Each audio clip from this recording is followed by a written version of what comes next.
everyone, my name is Aini Lantaka Inalaw, And I'm Rona Mayim Eroyla. and we are going to report about Nature of Performance-Based Assessment.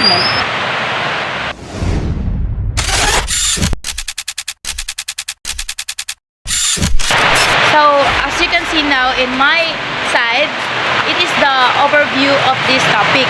It means that in traditional tests like multiple choice or true or false questions cannot directly measure the certain skills of the students, because if you are just going to give the students the simple task, like for example choosing the answer like multiple choice and true or false, you cannot show their skills in that way. But if you are going to give them performance tasks, like for example oral recitation, they can share their thoughts about that, and then like for example in role play, they can finally share or can develop their skills in doing that kind of performance. So it was way more better than only making some test questionnaires. And then these chapters also have the learning outcome, the two learning outcome. So the first one is the section intended learning outcomes. So in this outcome, it applied the principle in constructing and interpreting performance-based assessment. Then the second one is the chapter intended learning outcomes. As the end of the chapter, you should be able to analyze the nature and the essential characteristics of performance-based assessment. Let's now move on to the meaning and characteristics of performance-based assessment. Performance-based assessment, it is one in which the teachers observes and makes a judgment about the student's demonstration of a skill or competency in creating a product, constructing a response, or making a presentation, according to Macmillan 2007. So in this assessment, the emphasis is on the student's ability to perform tasks by producing their own authentic work between their knowledge and skills. In this case, like what I've said before, it is more focused on the searching the skills of the students, not in written way, but through the performance. So instead of answering questions on a test, students might create a project, give a presentation, or perform a task like a skit of experiment for them to improve their skills or to discover their skills. Next, performance-based assessment process the creative aspect of the students in bringing out what they know and what they can do through different performance tasks such as exhibits, projects, and work samples. Sa paggawa ng isang performance task, mas madidiscover ng estudyante ang kanyang kakayahan or skills on what he's doing. Kaysa naman sa pagsulat lamang sa isang papel, mas mapapadali niyang mapadevelop ang kanyang sarili or mas malalaman niya kung ano ang kakayanan niya bilang isang estudyante. He or she will engage himself or herself to that kind of performance like oral, role play, reporting, and etc. So types of activities that best exemplify performance-based assessment, it includes writing a research report, solving and conducting experiments and investigations, return demonstrations, speech, skit, role-playing, like what I've said, constructing and implementing seminar plan, or creating video presentation. Next, it is stipulated in the Dip in Order number 7, series 2012, that the highest level of assessment focuses on the performances or the product which the students are expected to produce throughout authentic performance tasks. So, yun nga, gaya nga daw ng Dip in Order number 7, 2012, mas kinakailangan daw na yung bata ay mas engaged into performance, not only in written, but also it's much more better that the students must engage in any kind of performance for them to be more improved or to know their skills. Some performance assessment proponents contend that genuine performance assessment must possess at least 3 features according to POPAMS 2011. So, ibig sabihin daw, meron daw tatlong parang pamantayan or dapat mong sundin bago ka magsagawa ng isang paghuhusga sa isang ginagawang performance ng estudyante. The first one is multiple evaluation criteria. So, the student's performance must be judged using more than one evaluation criteria. So, it means daw, dapat ang pagganap ng estudyante ay hindi lamang base sa iisang batayan lamang. Ibig sabihin, kailangan ng iba't ibang aspeto o tinatawag nating criteria upang masukat ang kabuuan ng kanilang ginawa. Okay? Second, pre-specified quality standard. Each of the evaluation criteria on which students' performance is to be judged is clearly explicated in advance of judging the quality of the student's performance. So, ibig sabihin, bago ka magpagawa ng isang performance, you as a teacher, you need to introduce first the criteria kung ano nga ba ang dapat nilang gawin sa isang particular na pagganap para naman mas malaman nila kung ano ang kanilang dapat gawin upang ma-perfect or mas maayos ang kanilang pagsagawang performances. Okay, the third one is judgmental appraisal. Okay, unlike the scoring of the selected responses in which electronic computers and scanning machines scan, one's program carry on without the need of humankind, genuine performance assessment, etc. etc. Okay, so ito naman, hindi kagaya ng pag-check lamang ng isang test papers o ng isang questionnaire na pwede lamang i-scan at makita na agad ang resulta. Sa performance naman ay kailangan ng isang pagsusuri. Kaya nga meron tayong tinatawag na criteria for us para mas ma-judge natin ng maayos ang isinagawa nilang performance. Sa madaling salita, ang tunay na performance assessment ay hindi lamang nakatuon sa technical na pagsukat, kundi nangangailangan ng masusing pagsusuri at human judgment. Second is the types of performance tasks. The main objectives of the performance task is to capture all the learning targets which shall be aligned to the teaching and learning objectives, activities, and assessment. So there are 7 types of the performance task. First is the solving a problem. Let's work on complex real-life problems to practice critical thinking and problem-solving skills. Example, in a math class, students might be asked to solve a real-world problem like budgeting for a school event so that in the future, in this 21st century, they can become an independent because in the first place, they already know how to budget. So, these types of performance tasks, may maitutulong na to sa kanilang future. The second types of performance task is on completing an inquiry. An inquiry task is one in which the students are asked to collect data in order to develop their understanding about a topic or issue. Example of this inquiry is in a science class, students might conduct an experiment to understand how plants grow in different conditions. They would gather data like the measures of the plant and make conclusions based on their findings. And the third is the determining a position. This task requires students to make their decision or clarify a position. Example, in a social studies class, students might debate the impact of social media on society. They would research the topic, decide a position, and argue their sentence with evidence. And the fourth types of performance task is demonstration task. This task shows how the students use knowledge and skills to complete well-defined and complex tasks. Students describes how are demonstrating steps or procedures cooking something when they perform this task. Example of this is in a home economics class, a student might demonstrate how to make a simple dish like spaghetti they would explain each step of the recipe from boiling the pasta to making the sauce. The demonstration task is ma-apply din nila ito sa real world. Kasi pag in the future, may mga magtatrabaho na sa from kitchen, ganun, is magagamit pa rin nila ito as their skills. The fifth types of performance test is the developing exhibits.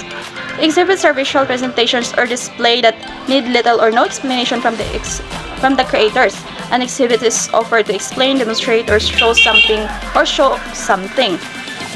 Example of this: in an art class, students might create a gallery of their best paintings or drawings and display them in the classroom. The exhibit would speak for itself, showcasing their skills and creativity. The sixth is the presentation task. This task is a work or task performed in front of an audience. Storytelling, singing, and dancing, musical play, or theatrical acting are some presentations which demonstrates presentation tasks. These kinds of performance tasks, in the future, kapag nagtatrabaho na sila, maaari din nila itong magamit bilang one of their skills para madali silang makapagtrabaho. And the last types of performance tasks is the capstone performances. These are tasks that occur at the end of a program of study and enable students to show knowledge and skills in a context that matches the world of practicing professionals. Example, at the end of a history course, students might write a research paper on a historical event they've studied throughout the semester. This final project shows their deep understanding of the topic. Dito naman is mahahasa sila at marirecall nila ang kanilang natutunan sa buong semestre at para naman hindi nila madaling malimutan in the future. Now let's proceed to the number 3, the strengths and limitation. Number 1, performance assessment clearly identifies and clarifies learning targets. So, authentic performance tasks such as real-world challenges and situations can closely match with the various complex learning targets. So, this offers a direct way to access what the students know and can do within the variety of realistic contexts. For example, instead of just having a quiz on math, students could be asked to solve a real problem. Pwede naman silang tanungin sa isang makatotohanang problema. For example, figuring out how many boxes are needed to pack a set of items. Kung saan ay sasagot naman sila within oral recitation siya. Malalahan niya ang kanyang opinion through oral recitation at magagamit niya yung natutunan niya sa math through in real world problem. Sa pamamaraan na ganoon, mas matutukoy ng isang guro na yung estudyante niya ay may natutunan talaga sa kanyang discussion. The second one, performance assessment allows students to exhibit their own skills, talents, and expertise. Tasks show integrations of the students' skills, knowledge, and abilities, provide challenge and opportunities to students' skills, knowledge, and abilities, provide challenge, opportunities to exhibit. Ano nga bang ibig sabihin ito? Ina-allow ng mga teacher na ang isang estudyante ay maipakita niya ang kanyang own skills and talents and expertise.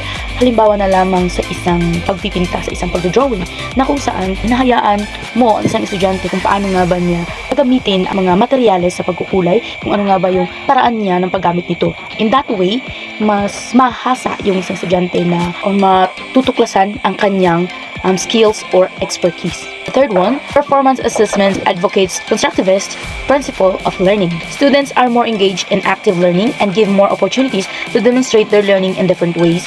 So, ibig sabihin lamang, hindi lamang sa pagbabasa nakapokus ang isang estudyante para matuto, kundi mas makaka-learn ang isang estudyante, not only just reading it, but mas mapapadali yung pagkatuto nila kung gagawin ito or piniperform nila ito. Proceed to the fourth one. Performance assessment uses a variety of approaches to student evaluation. This offers students a variety of way of expressing their learning and increases the validity of students' evaluation. Teachers may share criteria of assessment before the actual evaluation so that students can use the criteria as well. Dapat ang isang guro ay hindi lamang nakapokus or paulit-ulit na nagbibigay ng isang performance. Dapat ay susubok din siya.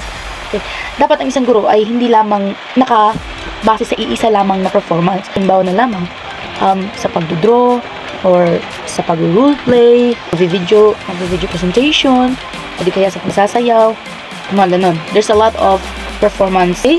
The last one is performance assessment allows the teacher to explore the main goal and process of teaching and learning process. So teachers may reflect and revisit learning targets, curriculum, and instructional practices and standards as they utilize performance-based assessment. They may use a variety of teaching strategies and techniques and explore how students will use the instructional material and resources given to them. It helps the teachers to reflect, diba? Halimbawa na lamang kung papagawa siya ng isang performance tapos may isang estudyante na parang nali-left out, he or she noticed that some students had trouble in communicating with each other. So, the teacher could use this information. So, may masasagap siya na isang informasyon na the teacher could use this information to help the class work better together next time. So, para sasagawa niya ng isang performance tapos may mas mapapa-improve yung pagtuturo ng isang guro. It will help teachers reflect about the performance of the students. True performance assessments offer several advantages over traditional objective assessment procedures. They have some distinct limitations as well. Number one, development of high-quality performance assessment is a tedious process. This effective performance assessment is a complex process. It's not just about creating a task. It requires careful planning and consideration of several factors. The task must be realistic and reflect real-world applications of the knowledge or skills being assessed. They shouldn't just memorization, but actual application. The assessment must directly measure the specific learning outcome intended. It shouldn't advertently assess unrelated skills or knowledge. Creating clear and fair scoring rubrics that consistently evaluate students' performance across different criteria is challenging. Second is, performance assessments require a considerable amount of time to administer. Paper and pencils takes 15 to 20 minutes per task to complete depending on the number of items.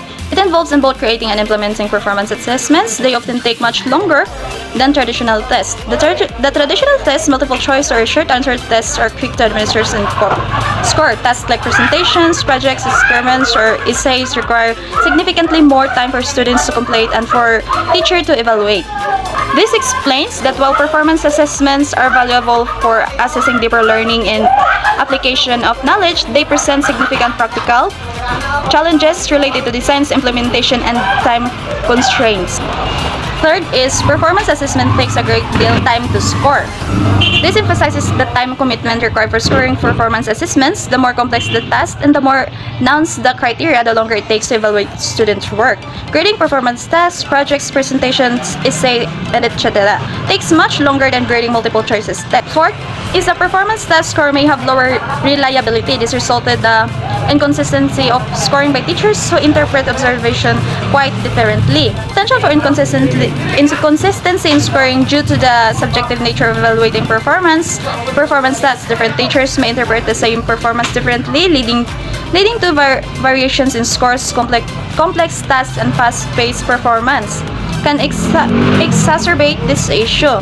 Because grading performance tasks often involve subjective judgment, different teachers might give different scores to the same work. And the last is the performance task completion may be discouraged to less able students. Some tasks that require students to sustain their interest for a longer time may discourage disadvantaged students. Performance tasks to be discouraging for students who struggle to complex tasks with a given time frame. The extended time commitment can be particularly challenging for students who need more time to process information or may not have the same level of prior knowledge. Some students may find long performance tasks overwhelming and discouraging, especially if they are struggling with the material. Now, here's the summary of strengths and weaknesses of performance assessment. So, now let's talk about the strength first. First, integrate assessment with instruction. Learning occurs during assessment. So it means, habang tinuturuan ang mga mag-aaral ay dapat sinusuro rin ang kanilang pagkatuto. Kaya nga dapat meron tayong oral recitation para naman malaman natin kung may natutunan ba talaga sila sa dinidiscuss natin. Okay, the second one provides opportunities for formative assessment. So ito naman, nagawa ka ng isang formative assessment for them na para matuto sila habang isinasagawa ang isang assessment. Okay. So one tends to be more authentic than other types of assessment. Next, more engaging, active involvement of students.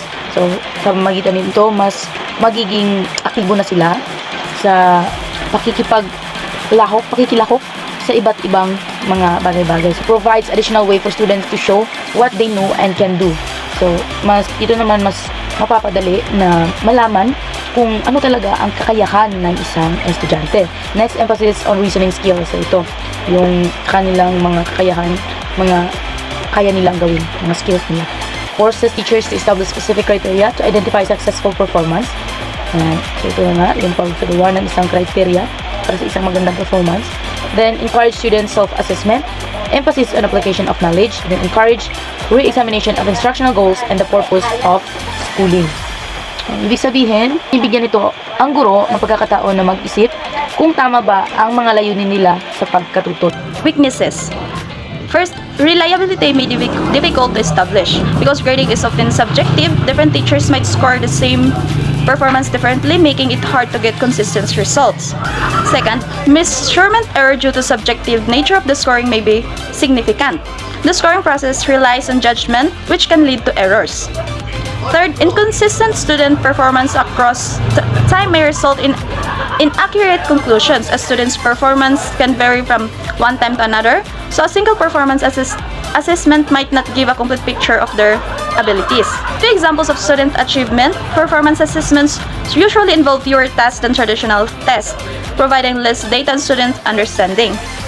And the next is requires considerable teacher time to prepare and student time to complete. Both teachers and students need significant time to prepare for incomplete performance assessments. The next is difficult to plan for amount of time needed. It's hard to estimate exactly how much time will be needed for these assessments. Last, limited ability to generalize to a larger domain of knowledge.